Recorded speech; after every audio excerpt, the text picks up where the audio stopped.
Oye, tú empezaste en el Tajonar, el pequeño de 5 hermanos. A tu padre le dio por dedicarse a los piensos, ¿vale? Así es. ¿Y tú por qué te dedicas al fútbol? Porque nosotros no, de fútbol en tu casa debían ver por la tele, Sí, en blanco y negro. Incluso en aquel momento en mi casa se hablaba más de ciclismo. Bueno, mi por tu hermano. Eusebio, porque él también lo practicó, poquito, porque a los 21 años se dio cuenta que Sí, me han dicho iba a que ser mejor dirigiendo que corriendo. Como dirigiendo es una pasada. Sí, bueno, no sé si es una pasada o no, pero lleva más de 40 años ya en la profesión. No, y, eso es no brillante, y eso no te lo regala nadie. Es ¿no? brillante. Entonces, vamos a decir que en mi casa se hablaba de deporte, pero se hablaba más de ciclismo que de fútbol. El fútbol lo practicábamos, evidentemente, y después hay algo muy casual, ¿no? Y muy curioso en por qué yo he sido portero. Porque yo he sido un portero atípico también. O sea, si ya los porteros somos un poco especiales, Sí. yo dentro de los especiales era aún más especial. Porque yo creo que he sido el único portero, en aquella época por lo menos, y creo que ahora también, que le gustaba correr. Porque yo hasta los 15 años he hecho cross, hacía atletismo también. Hostia. De ahí te viene luego lo de Luis Enrique, correr y bicicleta. Sin duda. Pero es que incluso vamos a decir, ese correr de crío, lo que me llevó es a jugar de portero, pero también a jugar de jugador hasta los 15 años.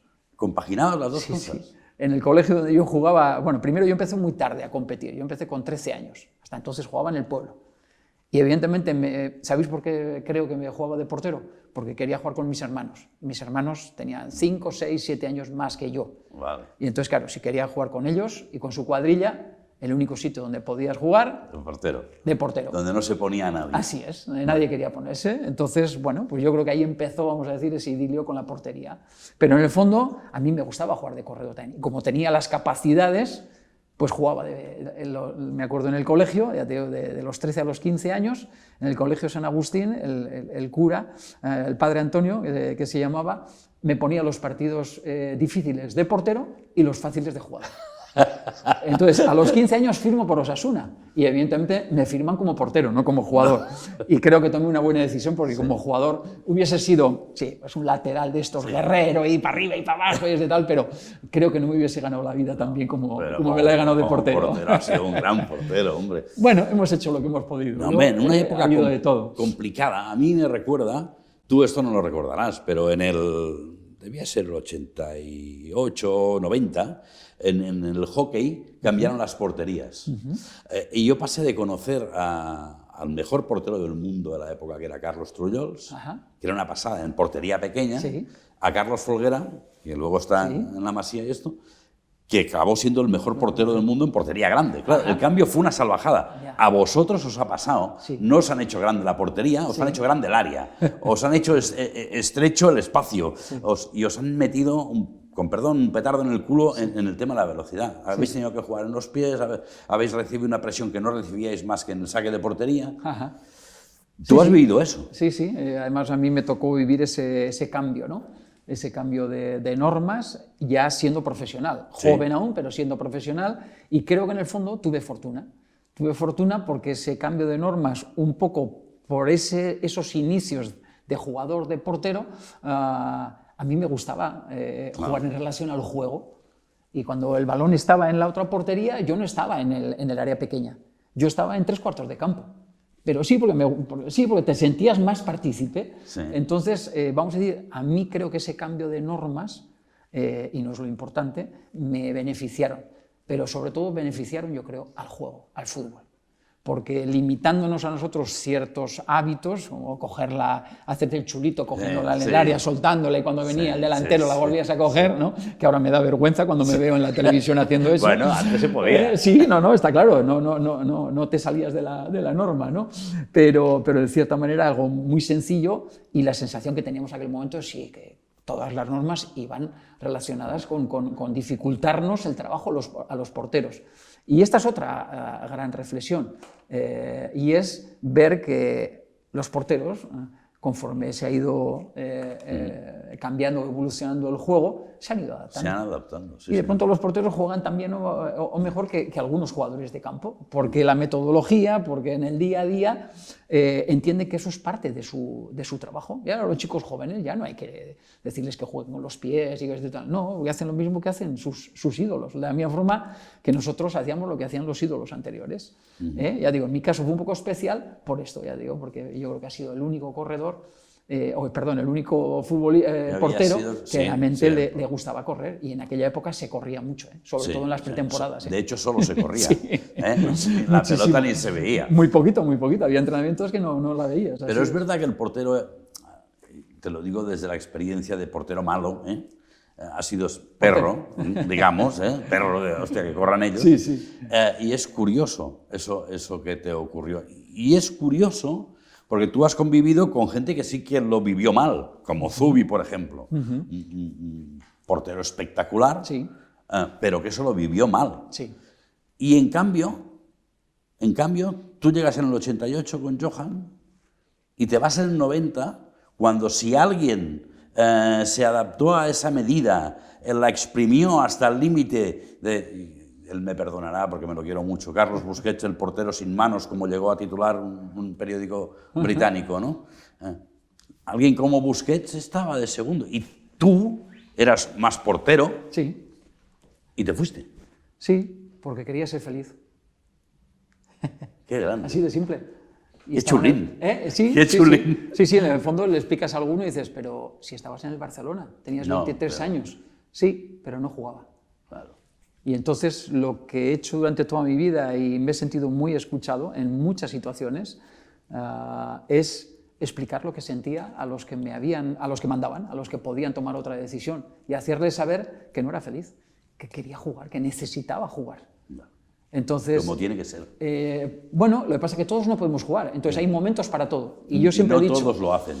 ¿Ves? Vuelves a ser valiente, con 23 años. Sí, pero a la vez también parece que puede ser un poco conformista, porque hay otros momentos donde tú eras suplente y, como decíamos antes, te adaptabas a la situación. Claro, una cosa es adaptarse y otra cosa es conformarse. Exacto. Hay mucha diferencia. Sí. Entonces, claro, porque adaptarte, vamos a decir, te ayuda a tener la mente limpia y aprovechar las circunstancias que en ese momento tienes, que no eran las mejores, pero cuando ves que las circunstancias no cambian o no las puedes hacer cambiar, porque yo no jugué en el FC Barcelona por una cosa muy simple y muy clara, porque Zubi era mejor que yo en aquellos momentos. Zubi era muy bueno, o sea, era el mejor portero de España. Era la idea de juego de Europa. Claro, era portero de la selección, era un portero ya con más años de experiencia que yo era un crío en cierta manera, y que llega al Barcelona con 4 partidos jugados en Osasuna, sin muchos jugados con las selecciones inferiores, que son las que me dieron, vamos a decir, subcampeón del mundo. Sí, así es, en el 85,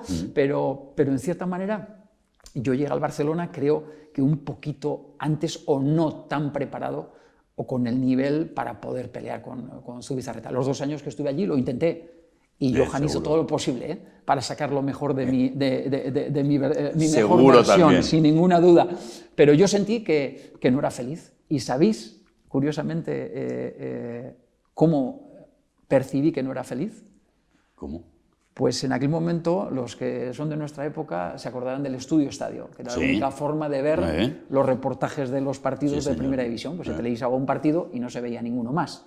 Entonces se echaban los resúmenes de cada uno de los partidos de Primera División. No recuerdo si Segunda División en aquellos momentos en aquella época lo sacaban. Pedrito Ruiz y Ortiz de Mendívil. Bueno, pues entonces, claro, yo resulta que a mí me encantaba, mi pasión era el fútbol, y de pronto me di cuenta que el Estudio Estadio lo dejé de ver.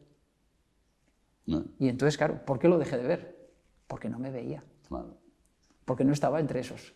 Claro. Y entonces, sí, estás en el Barcelona, tienes 23 años, tienes 6 años de contrato me quedaban, pero les dije a los que mandaban que tenía que buscar una salida. Y me dieron esa posibilidad, y apareció la posibilidad de ir a Sevilla, y mira, allí encontré... 7 años. Sí, ¿Qué te dijo Johan? A ver, Johan fue muy duro conmigo. Y en aquel momento lo sufrí porque yo creo que muchos días no entendía por qué me trataba de esa manera. Pero cuando tú vas cumpliendo años, lo que te vas dando cuenta es lo que te comentaba antes, que él lo que quería era sacar mi mejor versión. Entonces no quería que me conformase. Él quería que yo pelease contra, vamos a decir en el buen sentido de la, sí. Que no le rindieras pleitesía al mejor. Eso es, ¿me entiendes? Que no me entregase. No hay nada ¿entiendes? imposible. No, entonces él ya era muy duro conmigo en el feedback. Y después entendí, y se lo hice saber además, con el paso de los años, que en el fondo mi agradecimiento. Sí. Porque yo en esos 2 años del Fútbol Club Barcelona jugué muy poco, pero aprendí mucho. Sí. Y aprendí mucho en relación al juego, en relación a la vida, que después aproveché en el resto de mi carrera. Entonces fue un paso fantástico para mí. Sí, sí. Qué tío más increíble. Sí, Johan. Yo para mí fue he tenido después unos cuantos transgresores, sí, por suerte, y además muy diferentes entre ellos, con los que he trabajado, pero fue la primera persona obviamente que yo digo que me impactó, pero creo que nos impactó a todos los que hemos estado con él. Sí, porque era primero una idea de juego que era transgresora, que nosotros no habíamos escuchado, aunque muchas veces lo intentábamos llevar a cabo, sin nosotros saberlo muchas veces, ¿no? Y entonces justamente yo creo que él lo que nos enseñó es a entender el juego, a preocuparnos por entender el juego, a preocuparnos por saber qué estábamos haciendo y por qué lo estábamos haciendo. Y entonces yo creo que de ahí sale pues el montón de entrenadores. Sí, porque son un montón. Que hemos salido habiendo trabajado con él, ¿no? Y con esa idea, pues de ese estilo de juego, vamos a decir, interiorizado, ¿no? Y yo después, evidentemente, tuve la posibilidad pues, de trabajar con otros transgresores como Bilardo, como Luis Aragonés. ¿A Bilardo le llamas transgresor? Sí. Pisado. Sin duda, porque, bueno, claro, yo, fíjate, pasé del 88-90 a la 92-93 de trabajar con Johan Cruyff a trabajar con Bilardo. Entonces, casi la antítesis, ¿no? Lo opuesto, ¿no? Sí. Pero cuando son tipos de ese nivel y tan transgresores en lo que te están transmitiendo, todos suman. Sí. Y además te marcan. Sí. Y después, curiosamente, hay muchas cosas que tú puedes relacionar. O sea, no es que... ¿Sí? ¿En qué se tocan? Sí, porque al final, vale, Johan era, vamos a disfrutar y vamos a salir al campo y vamos a dominar al rival y a través, evidentemente, de entender el juego, y era todo ataque. Y de pronto te llega Bilardo y te dice, mira chicos, llevamos 1-0, minuto 85, no se juega más. O sea, vamos a intentar meter ese 2-0, pero sobre todo que no nos hagan el empate a 1. Entonces, no se juega más. Dentro de los límites, ¿cómo podemos condicionar? Pues tardando un poquito más en los saques, desaparecían los recoge pelotas, sobre todo cuando jugamos en nuestro estadio, en esos minutos. Sí. Entonces, él jugaba con esos detalles. Entonces dices, esto no casa con esto. Pero en el fondo dices, cuando eres entrenador, dices, ¿por qué no? Si tú ya has hecho 85 minutos de fútbol y has dominado y vas ganando, se trata también, porque al final no nos guste o no nos guste, dependemos de los resultados, Las de dos que esto no se te vaya. Vienen Entonces, de la calle. Puedes entrelazarlo, ¿me entiendes? Y no estás, no sé... pervirtiendo, nada. Exactamente ninguna idea. No. Además, yo creo en eso, que la suerte que he tenido, y lo digo siempre, es que esos transgresores y gente que te marca, he tenido unos cuantos, pero vuelvo a repetir, diferentes. Sí, entonces, mucho. el conocimiento que tú adquieres, y después si eres capaz de transmitirlo a tu equipo, es muchísimo más amplio. Otra cosa es que lo podamos interiorizar y que lo podamos... sentirnos más cómodos con uno que con otro. Seguro. Sí. Y yo, evidentemente, y a las pruebas me remito, claro, después de tantos años en el Fútbol Club Barcelona, esa idea base y la evolución que después yo he podido comprobar con Rijkaard, con Pep, sobre todo en el aspecto ofensivo, y con Luis, ¿entendés? Claro. Me ha hecho que esa idea esté totalmente interiorizada. Es decir, que tú eres de los pocos que ayer, cuando Koeman saca a Umtiti en el 88 para sentar a Griezmann, no te pusiste de pie. Pensaste, Bilardo, esos 3 minutos son míos. Sí. En este momento él entiende que ese cambio le va a dar un poco más de estabilidad. Ha colocado el equipo rival, ha colocado otro delantero más, posiblemente va a haber algún balón aéreo más al área, y tú tienes que tener más capacidad. Entonces, vale, sí, Johan, por ejemplo, era de los que decía, hasta el 94 te ataco. Pero a veces también se nos habían escapado puntos de esta manera, ¿no? Sí. Entonces, bueno, es elegir lo que uno siente y todo es válido. Porque en el fondo, después por lo que nos van a querer o no querer, por lo que vamos a seguir trabajando o no, es por el resultado. Y sí, estamos en un club como el Fútbol Club Barcelona que se tiene en cuenta, vamos a decir, el cómo también has ganado. Sí. Pero en el fondo lo que nos ha hecho felices es ganar. Evidentemente, si lo consigues de la manera que lo ha conseguido el Barça en los últimos 30 años, pues claro, eso ya es el sumo, ¿no? ¿No somos muy narcisistas aquí? Tú que eres navarro. ¿Sabes lo que quiero decir, no? La frase que tú acabas de decir. No es ganar, es cómo. A ver, yo creo que en el fondo somos todos un poco narcisistas, ¿no? Y tendemos a recordar lo bueno y muchas veces el recordar lo bueno nada más o lo más llamativo te hace equivocarte y no ser realista. Porque yo me acuerdo, en la época de Pep, el primer año y medio que hemos ganado los 6 títulos, la gente se acuerda de esos días magníficos, y hubo unos cuantos, muchos, pues que los Sergi Busquets, con Xavi, con Andrés, con Leo, con el primer año con Samuel allí finalizando, con Thierry Henry, posteriormente con Villa. O sea, el equipo tuvo una manera de jugar, vamos, pues espectacular, eso, dominando casi todos los partidos, ¿entiendes? Teniendo esa sensación de tener el control del juego, de cansar a los rivales de defender, ¿no? y de desorganizarlos totalmente y ganarlos muchos días. Pero yo en ese año y medio recuerdo partidos donde nosotros hemos ido a Málaga, hemos ido a Getafe, y en vez de Busi, Andrés Iniesta, Xavi y Leo, de pronto jugaba Yaya Touré, y igual le acompañaba Keita, y ponía por allí a Xavi, y a Andrés ya no le ponía de interior, ya lo ponía de falso extremo. Entonces cambiaba, y no cambiaba su idea, pero sí cambiaba en relación a las necesidades de ese partido en concreto, a esos pequeños detalles que él creía que iban a ser trascendentes, y esas decisiones las tomaba para tener más opciones de ganar. Y también ganábamos.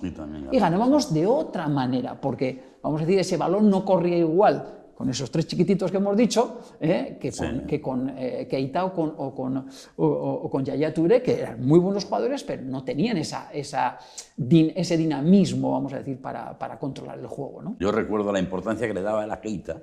Sí. Y al principio me sorprendía, porque, hostia, jugar de tal en tal. Pero no, para momentos concretos. Yo me di cuenta de la inteligencia de Keita en la primera entrevista que le hicieron en pretemporada, o la primera o de las primeras. Y me acuerdo de una contestación suya donde venía a decir que en el poco tiempo que llevo entrenando en el Fútbol Club Barcelona, me he dado cuenta que, a diferencia de lo que hacía en el Sevilla, que era yo iba a coger el balón y lo traía, aquí el balón me lo traen donde yo puedo ser más determinante y puedo hacer más daño, que era cerca del área rival. Entonces, él no lo iba a recoger en el Fútbol Club Barcelona a quitárselo a los centrales, sino que los centrales y el pivote se lo traían a un espacio intermedio donde él muchas veces daba la posibilidad de que esa jugada progresase y de que el beneficiado de esa progresión acabase siendo él, porque llegaba en el momento justo y con compañeros cercanos, y obviamente tenía más capacidad para hacer goles. Entonces, sí, ahí nos dimos cuenta rápido de que este jugador, dentro de esas características más fuerte y tal, era un jugador muy inteligente y que entendía el juego. Tú has sido jugador. Estamos hablando de tu etapa de jugador, de portero. Quiero saber qué supone ser profesional, viajar de aquí para allí, cambiar de ciudad, ser portero profesional.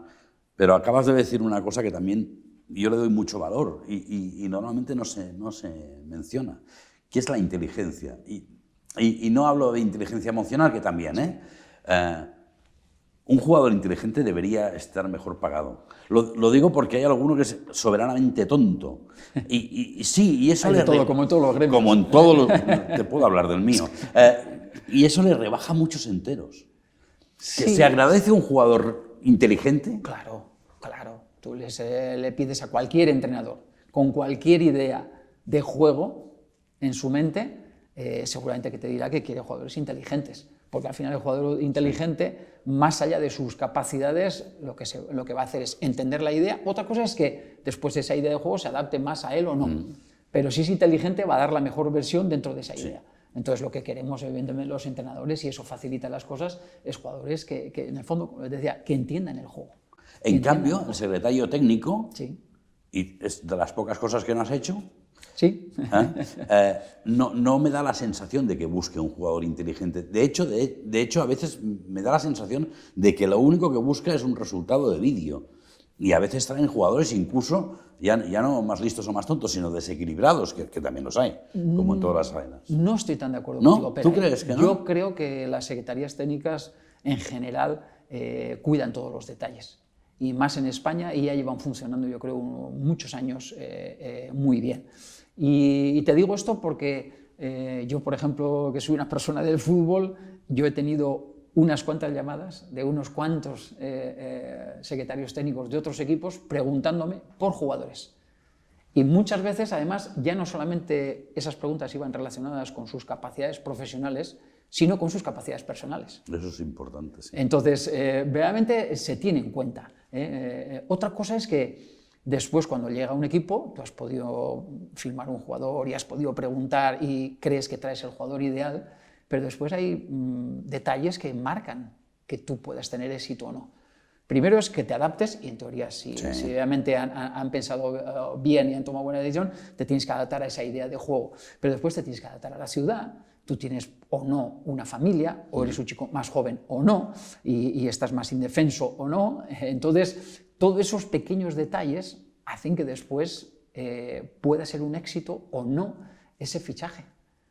Hay tantas variables, que en la vida es un poco así. Y a veces creemos, el ser humano, a veces somos tan no sé, un poco orgullosos o no sé, o creídos que tenemos más control de cosas que en el fondo las que tenemos.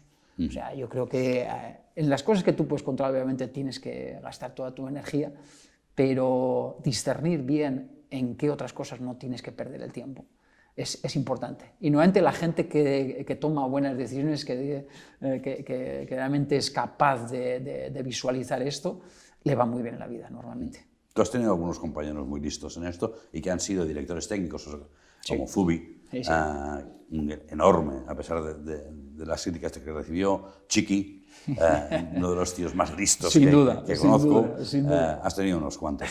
Otros que no lo son tanto, pero ya no voy a dar nombres porque para qué va a hablar mal. ¿Qué tiene que tener un portero? Además, no tiene que estar loco, como dice el tópico, ¿eh? No. Hombre, un poco sí. Un poco sí, tener un punto especial. Si analizas el día a día del portero y lo ves entrenando un día a un portero... Ahora entrenáis con los jugadores, que antes ni eso. Sí, cierto. Pero si vas a ese trabajo específico, dices, joder...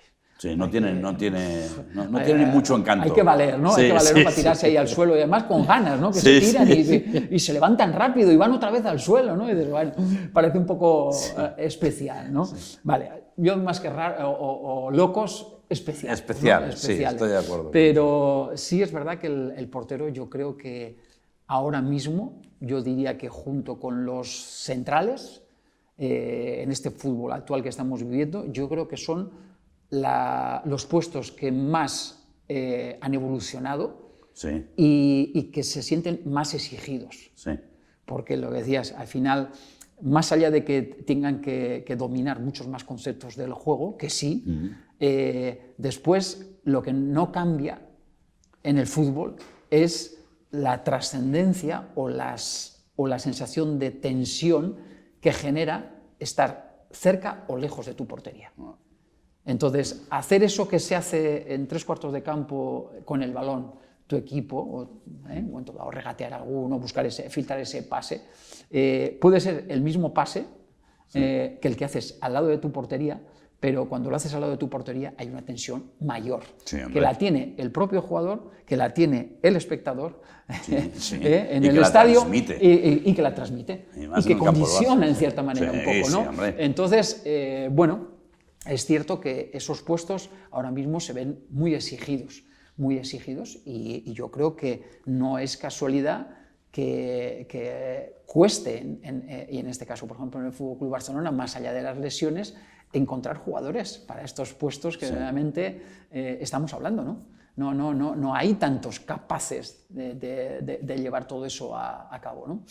Tú te estrenaste como entrenador de porteros con seguramente uno de los mejores porteros que haya visto yo.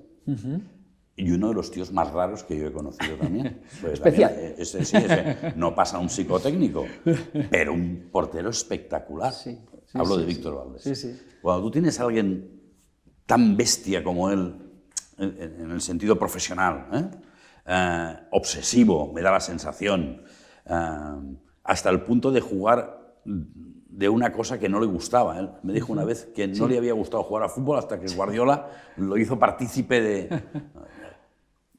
¿Qué le puedes explicar? ¿Qué le puedes contar? Con el carácter que tiene él, ¿cómo se lo cuentas? Pues mira, lo primero que yo he sentido de tener a Víctor, y no es la primera vez que lo digo, es sentirme un afortunado.